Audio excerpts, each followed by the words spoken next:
Today we're getting to something that many brides experience, but few discuss openly: how weddings have this uncanny ability to resurrect feelings about past relationships just when you're committing to your future. As you plan your big day, it's not uncommon to find yourself wondering about the ones who came before. The ex-friendships that ended without proper closure, the boyfriends whose memories occasionally surfaces, making you question your current happiness. Even when you're certain about your partner, these ghosts from the past can appear. Remember, questioning doesn't mean you're making the wrong choice. It often means you're making a conscious one. So let's talk about how to honor your past while embracing your future, ensuring those old relationships don't haunt you when you walk down the aisle. Stay with us. This conversation might just be the emotional decluttering you didn't know you needed before saying I do. Welcome to Wedding Hunter Bridesmaid, a podcast where real-life drama meets unfiltered advice. I'm Jen Glantz, the founder of Bridesmaid for Hire and the author of Finally the Bride. Every episode, a new caller will share their honest and raw dilemma on friendship, love, weddings, and so much more. An expert and I will give advice, and you can chime in too with what you think they should do. Will they listen? Well, we'll soon find out. And P.S., 1-800 Bridesmaid is a Love Stories by David's podcast. David's Bridal designs, makes, and sells its own gowns. No middlemen, no markups, beautiful, affordable, and made for you. Shop, plan, and get inspired. Your wedding starts at David's. This episode is brought to you by Friar Tucks. For over 50 years, they've been styling customers for life's most important moments, from weddings to proms and more. Whether you're looking to buy or rent, Friar Tucks has the perfect suit or tuxedo for your event. Visit friartux.com to get started today. Joining me today is Dr. Gary McClain, therapist, patient advocate, and the author of The Power of Closure. Welcome to the show. Thank you. Thank you for being here. Thank you so much. Okay, let's talk about this word closure. What exactly does it mean? It's a big one. Yeah, it's a big one, an important one. I think as humans, we don't like loose ends because loose ends mean uncertainty. Yeah. And we don't like uncertainty.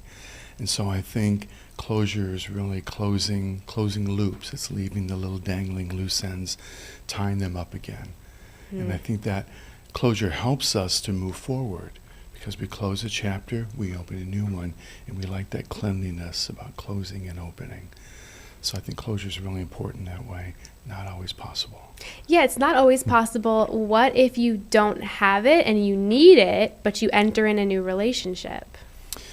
You know, something I often tell my clients is that sometimes, if not often, the closure you get is the acceptance that you're not going to get closure.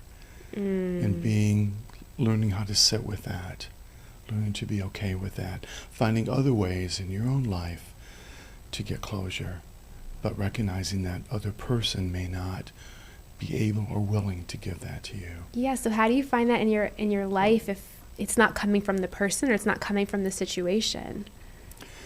I think there are a lot of ways to do it. I think one is embracing your life and making the choice, I'm going to let go of this. And we overuse that term, setting limits, I know. But setting limits with yourself, saying, I'm going to let go of this. I'm going to embrace my life. I'm going to embrace my friends. I'm going to talk to my friends or a therapist, family members. I'm going to talk about it. I'm going to move forward, embrace my life. And I think that we have control over. You know, we don't have control over how other people choose to think, feel, or behave. We don't have control over that, which means sometimes we don't get the closure we think we deserve and probably do deserve.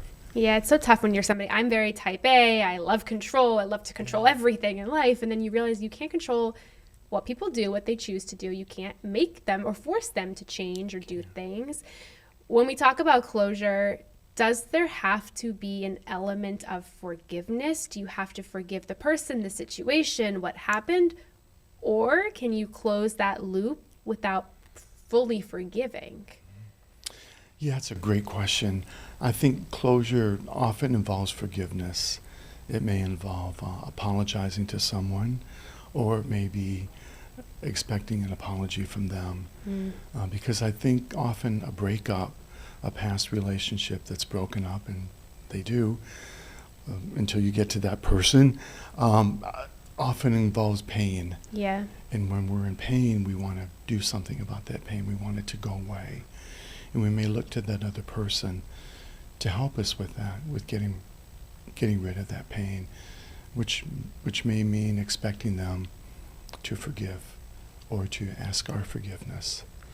Yeah, it's tough. You know, I'm in a couple situations, not romantically, but I'd say more like friendship-wise, where I'm working on the friendship's ended, it's over. I don't know if it will ever happen again, but there is an element of forgiveness that I have to act on. Mm-hmm. And I'm questioning whether I'm ready to. Forgiving is not an easy thing. It's not. And deciding to forgive somebody is really, really tough. And I find myself really thinking, okay, if I do forgive this person, what will it mean? What will it look like? Can you forgive and still have negative feelings about the person? Like, could you forgive them and say, I really still am hurt? Like, what does forgiving actually mean if you're allowed to be hurt after? Right. That's a very good point. I think that we can forgive someone but still not like what they did and still not want to be near them again and still be coping with that pain, still feel that pain. I think betrayal often happens in relationships where we feel betrayed, we feel abandoned, we feel disrespected, unheard. And I think we can forgive someone knowing this is who they are and decide to move on.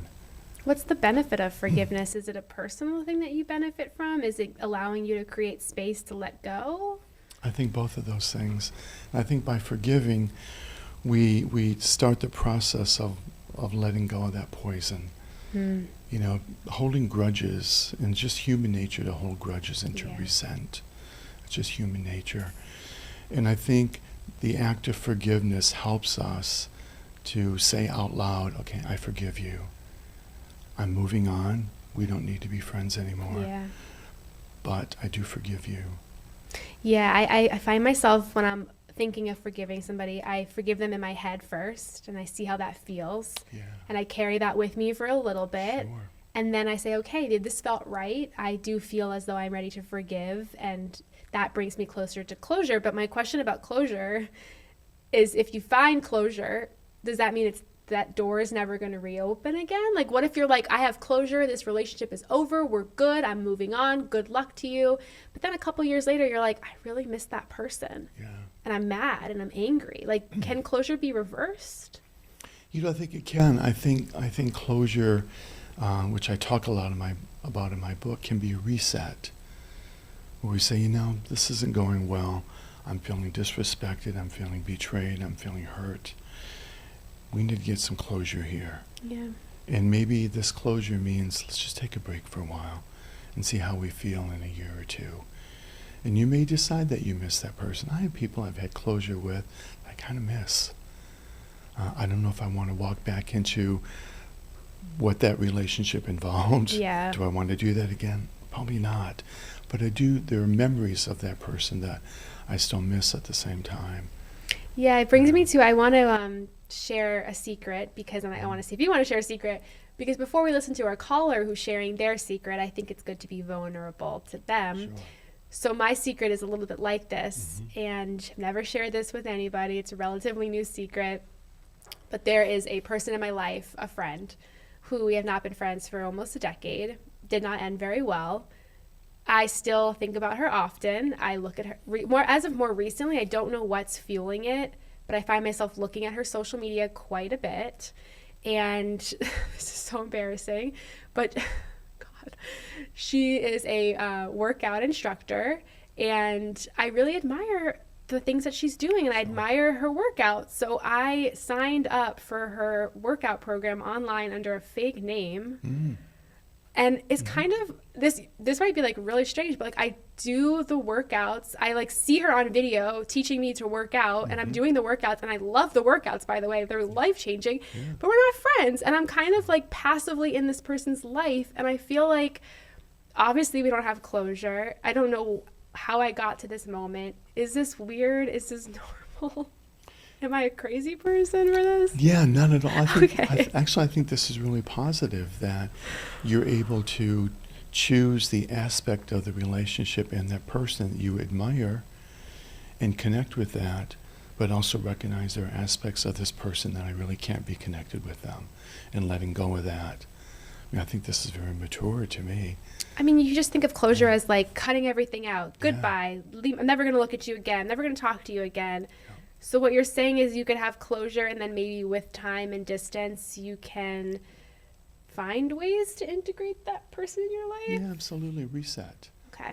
Reset. I can connect with you in this way, but not in those ways. Yeah. Yeah. That's great. I'm glad to hear that, because for a while I've been like, this is so weird. And if she found out, I don't think she would think it's weird. I think she'd be like, oh, cool, Jen's doing my workouts. Like, she's supporting me. Cool. Sure. But there's a part of me that has viewed relationships as so black and white. They're on or they're off. There's an on button, there's an off button. There's maybe a pause button. Yeah. But you're almost saying it could be a little more fluid, and it could go many different ways, kind of, how we're feeling. Absolutely, absolutely. And again, recognizing this part of that person I can really connect with. I respect that part of them. Yeah. I like to be involved with them in that way. These other ways, not so much. Okay, good. Yeah. Thanks for validating my secret. Absolutely. Do you have a secret you want to share? Yeah, I guess the secret I would have is that I'm an empath, and I feel what other people are feeling, and I attract people who are needy and have problems. It makes me good at my work. I hope I'm good at my work. But then how do you sleep at night? Well, that's a good, I think that's where my secret is, that I really am cautious in my personal life. I'm very cautious about who I get involved with. I make sure I don't turn people into projects. And I'm very cautious and probably a little guarded outside of my work. But even in your work, because you work with so many different people who are struggling with so many things, how do you not embody everything that they're going through and let it make you feel depressed or just bring you down? Because you see a lot of, I'm guessing, things that are really, really hard. Really hard, absolutely. It's a very good point. I think what I do is I do feel what other people are feeling, and I take it in, and then I consciously say to myself, you can't go home with them and live their life with them. You can't fix them. You can support them. You can help them to find their strengths. You can help them to build on that. What you're doing is a lot, but it's all you can do. And I often have to kind of coach myself on that I can't fix people's lives. I can help them and support them. Because of the line of work you do and all the people you've worked with, how has that changed your view of life or how you live life? I think it's made me more compassionate and certainly more grateful. I appreciate getting up in the morning and having coffee and looking out the window, seeing the sun. I think my appreciation is just that much greater because of all the people that come my way who are suffering in some way. Yeah. Wow. It's interesting to be I always wonder if people in your line of work are empathetic or have the empathy, because Hopefully. It's so tough, but it's so tough to have the boundaries and break it up, So it's interesting to hear that. I think you have to really work with yourself and be self-aware. Yeah. And know when you need to be aware of that boundary. That's got to be a tough boundary. I'm excited to get into this week's caller. This question is going to be a good one, so let's get into it. Hi, Jen. I'm Taylor from Chicago. I'm getting married to Chris, who's everything I should want: stable, responsible, loving, and kind, but I haven't told anyone a secret. Every night I scroll through my ex-boyfriend's Instagram account. 2 years ago, we were nearly engaged. We had everything that we wanted, an intense connection. We had planned a wedding, when we had one stupid fight, and afterward he broke up with me and left. I met Chris, my fiance, 6 months later and said yes to his proposal because it made sense. He never hurt me like my ex did, but during wedding planning, I can't stop thinking about my ex. I've driven to his apartment building and sat outside wondering what he would say if I saw him. Recently, my fiance found out that my ex's name was in my search history, but I lied about who he was, and my current fiance completely trusted me. I do love him, but it's not the all-consuming passion I had with my ex. I'm terrified of making the wrong decision, and my settling was what I had with my ex, real love, and what I have with my fiance, just comfortable companionship. I need closure before I promise forever to somebody who might not be my forever. Please help. Oh, this is tough because I honestly do feel like a lot of people go through this and they just don't admit it to anybody. Like, you're telling me that a lot of people don't look up their exes all the time on social media, right? Oh, it's very common. Okay. And social media has made that possible for us. Yeah. Right? So there are a few things I remind people. One is that you probably don't go on social media and say, my boss really jumped on me today. I'm having a bad hair day, and I have nothing to do this weekend. Yeah. You're probably not going to do that. No. On the other hand, you might sit at a bar and have dinner, and somebody interesting and attractive sits next to you, and you have the bartender take a picture of you, and you post that. And then other people think, wow, you're sitting next to cool people. Who's that? Is that your friend? Is that your whatever? You're living your best life, yeah. Exactly, Yeah. because we want to live our best lives. Yeah. So, I think that's the caution. Yeah. Is that you're not getting the real picture here. No, I mean, is it healthy to look up your exes on social media? Or even ex-friends? I think it's inevitable. I think it's just something that we do. We're curious. We want to know. Mm-hmm. When people come in and out of our lives, we have really nice memories with them. Yeah. And sometimes we want to go back and say, remember that time we went to a bed and breakfast for the weekend? That was so nice. Now, this person betrayed me, disappointed me, ghosted me a year later. Yeah. When we had a simple argument and ran off into the wild blue yonder. What happened to that person? Ghosted me, disappointed me, but it was a really nice week, and I have nice memories of that. And I think it's okay to do that. I think, the situation you described, that's parking in front of the building, it starts to move into stalkerhood. Yeah. But it's not abnormal. And so a couple things come to mind here. One is, don't judge yourself, and don't think that you're crazy or a bad person, whatever. Don't think that. It's normal to want to know and to have that sadness. It's normal. What I would also say is, have you really grieved over that relationship? When we lose, we grieve. When we have a loss, we grieve, whether it's someone who passed away or someone who's left us behind or disappointed us or hurt us or a job that fired us. We lose, we grieve. And I think it's really important to go through a grief process. Lots of talking, lots of telling the story, lots of crying, lots of yelling. Go through that, let that out. And so if you're entering a new relationship and you're still having thoughts and memories of that person from the past, maybe you haven't really grieved yet completely. Does grieving ever end? Could you grieve someone forever? Well, that's a good question. I think that when you have a loss, it leaves a hole in your heart. I'm pointing towards my heart here. It leaves a hole. And I think we learn to walk with that. We learn the lesson. We learn to be more compassionate.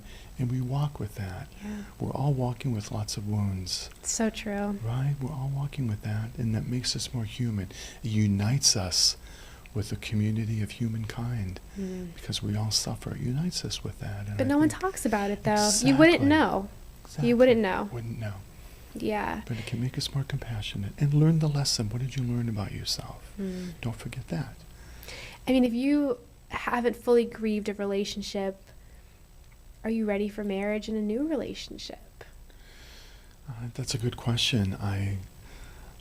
I think I would say yes and no. I mean, I would say if you've found somebody who you feel is that person and you're ready to move forward, I think you can do that while still grieving for people in the past. I have to be honest with you, we often talk about soulmates. And I'm noticing the last year or two, people are saying, you're my person, that person. And, to be honest with you, I don't really believe in soulmates. Tell me why. I think there are any number of people you could be happy with. They might have different quirks than this one versus that one. They might have different different issues, different ways of being in the world. Yeah. But there are lots of people we can all be happy with. Mm. And I think when we have exes, we're happy with that person in that way until we saw this part of them that we couldn't be with, or they couldn't be with us. Right? I agree with you. I have issues with thinking anything is forever. I'm married. I love marriage, but I also have issues with people saying marriage is forever and this is my one person and all of that, because I do really think you're right. And I think, like, a good life is when you've loved a lot. You've loved deeply. Absolutely. And it doesn't mean everybody you love is supposed to be in your life forever. In fact, a lot of people, most of them are not. But We evolve. I think there's so much beauty in loving so many different people. I think that's like such a gift, and you don't see that gift until you have closure and you've moved far away from it. Right. But to have loved different types of people in different ways is like the biggest treasure. So I appreciate you saying that. However, how hard is it to enter a relationship with somebody maybe you're taking it to the marriage step with, and compare and contrast them to the other people, even though those people might have had those flaws? Yes. She's happy with the person she's marrying, but of course that person's missing the good parts of the ex. So how do we let that go? When somebody says good parts to me, I think that's an interesting phrase. Mm-hmm. I would say, what was good?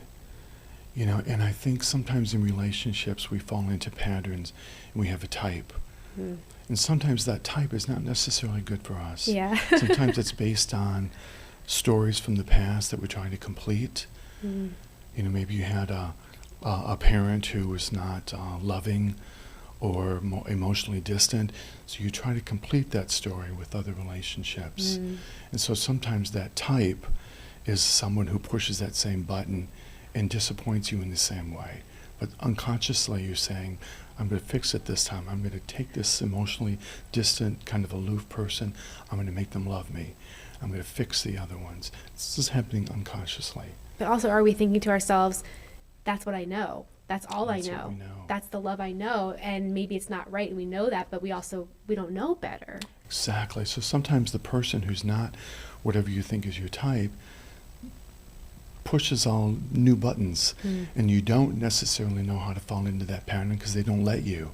I'm not that person, right?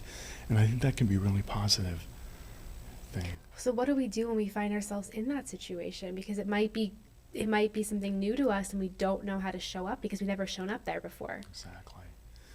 I think this is where being with somebody, spending more time with them, letting things evolve organically. We may look at somebody and say, this person's perfect on paper.